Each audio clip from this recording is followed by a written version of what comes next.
വൈജയന്തിയോട് ശിവേട്ടനും കമലേടത്തിയും അറിഞ്ഞ കാര്യങ്ങളൊക്കെ പറയുകയാണ്. ബാലചന്ദ്രൻ നിന്നെ ചതിക്കുകയായിരുന്നു എന്ന് പറയുന്നു. നിന്നെ കല്യാണം കഴിക്കുന്നതിന് മുമ്പ് ബാലചന്ദ്രന് ഒരു ആംഗ്ലോ ഇന്ത്യൻ ലേഡിയിൽ ഉണ്ടായ കുട്ടിയാണ് അലീന എന്ന് പറയുന്നു. അപ്പോൾ വൈജയന്തി ആകെ ഞെട്ടിത്തെറിച്ച് നിൽക്കുകയാണ്. വളരെ വിദഗ്ധമായിട്ടാണ് ബാലചന്ദ്രനെ നമ്മളെ ചതിച്ചത്. ബാലചന്ദ്രൻ പറഞ്ഞിട്ടാണ് ബിജിത്ത മമ്മി ഇവിടെ വന്നതും അച്ഛനെ കണ്ടതും. അങ്ങനെയാണ് പിന്നെ മനു പോയി കൂട്ടിക്കൊണ്ട് വന്നത്. ഇതെല്ലാം ബാലചന്ദ്രൻ്റെ പ്ലാനായിരുന്നു. അവൻ വളരെ പ്ലാൻ ചെയ്താണ് ഇതെല്ലാം ചെയ്തത് എന്നൊക്കെ പറയുന്നു. വൈജയന്തിക്ക് ആകെ വിഷമമായി. വൈജയന്തി ആകെ തകർന്നാണ് അവിടെ നിന്ന് ഇറങ്ങിയത്. വൈജയന്തി പറയുന്നു, ഞാൻ ഇനി എന്തിനാണ് ജീവിച്ചിരിക്കുന്നത്, എനിക്ക് ജീവിക്കാൻ പോലും തോന്നുന്നില്ല എന്നൊക്കെ പറയുന്നുണ്ട്.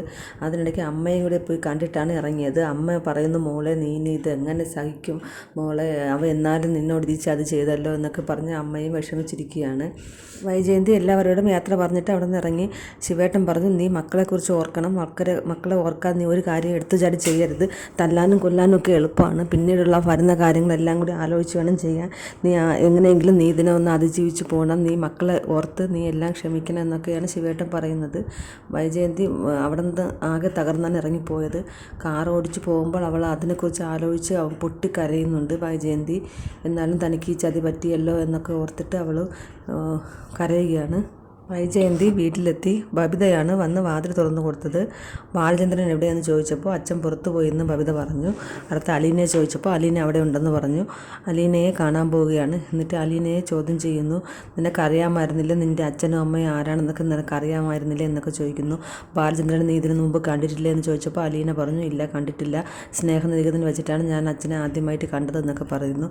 അലീന പറയുകയാണ്, ഞാൻ ജനിച്ചു പോയി എന്നൊരു തെറ്റ് മാത്രമേ ഞാൻ ചെയ്തിട്ടുള്ളൂ. പിന്നെ എനിക്ക് ഒച്ച കാലം മുതൽ ഞാൻ ഓർഫനേജിലാണ്. പിന്നെ അച്ഛൻ ഇങ്ങനെയൊക്കെ പറയുന്നത് മാത്രമേ എനിക്കറിയാവുള്ളൂ, ഓരോരുത്തർ പറഞ്ഞു തരുന്ന കാര്യങ്ങൾ മാത്രമേ എനിക്കറിയാവുള്ളൂ, എൻ്റെ കയ്യിൽ തെളിവൊന്നുമില്ല എന്നൊക്കെ പറയുന്നു. വൈജയന്തി കലി കൊണ്ട് നിൽക്കുകയാണ്. നീയും ഞാനും കൂടി ഒരിക്കലും ഈ വീട്ടിൽ ഒന്നിച്ചു പോകില്ല, ഞാൻ കുറച്ചൊക്കെ തീരുമാനിച്ചിട്ടുണ്ട് എന്നൊക്കെ പറഞ്ഞു. ബാലചന്ദ്രൻ വരട്ടെ, എനിക്ക് ബാക്കി സംസാരിക്കാനുള്ളത് ബാലചന്ദ്രനാണ് എന്ന് പറഞ്ഞിട്ട് വൈജയന്തി അവിടെ നിന്നും പോകുന്നു. ബാലചന്ദ്രൻ എത്തിയപ്പോൾ അലീനയാണ് വാതിൽ തുറന്നത്. ബാലചന്ദ്രൻ റൂമിലേക്ക് കയറിപ്പോയി. അലീനയും പുറകെ പോയി. അലീന പറയുന്നു, അമ്മ ആകെ വിഷമിച്ചിരിക്കുകയാണ്, എല്ലാവരും കൂടി അമ്മയിട്ട് കളിപ്പിക്കുകയാണെന്നൊക്കെ പറഞ്ഞപ്പോൾ ബാലചന്ദ്രന് ദേഷ്യം വന്നു. നിനക്ക് അത് ഓർത്തിട്ടാണ് വിഷമമല്ലേ, അപ്പോൾ എന്നെക്കുറിച്ച് ആരും ഓർക്കുന്നില്ല, അവൾ ഇത്രയും നാൾ എന്നെ ചതിക്കുകയായിരുന്നില്ലേ, വേറെ ഏതെങ്കിലും സ്ത്രീ ആയിരുന്നെങ്കിൽ എന്നോട് ഈ ചതി ചെയ്തതിന് എന്നെ പൂവിട്ട് പൂജിച്ചേനെ, അവൾ അങ്ങനെയാണോ ചെയ്തത്, എന്നെ ഇവിടെ ഇട്ട് ചവിട്ടി മെതിക്കുകയായിരുന്നില്ലേ അവൾ ചെയ്തത്, അപ്പോൾ എന്നെക്കുറിച്ച് ആരും ചിന്തിക്കുന്നില്ല എന്നൊക്കെ ബാലചന്ദ്രൻ പറയുന്നു. അലീന പറഞ്ഞു, അച്ഛ ഇനി എല്ലാം മതിയാക്കുക അച്ഛ, ഇനി മതി അച്ഛ എന്ന് പറഞ്ഞു. അപ്പോൾ ബാലചന്ദ്രൻ പറയുന്നു, ഇല്ല ഞാൻ തുടങ്ങിയിട്ടേ ഉള്ളൂ, ഞാൻ അങ്ങനെ പെട്ടെന്ന് മതിയാക്കാൻ ഉദ്ദേശിക്കുന്നില്ല. എന്നിട്ട് ഇങ്ങനെയൊക്കെ പറഞ്ഞപ്പോൾ അലീന ആകെ വിഷമിച്ച് നോക്കി നിൽക്കുകയാണ്.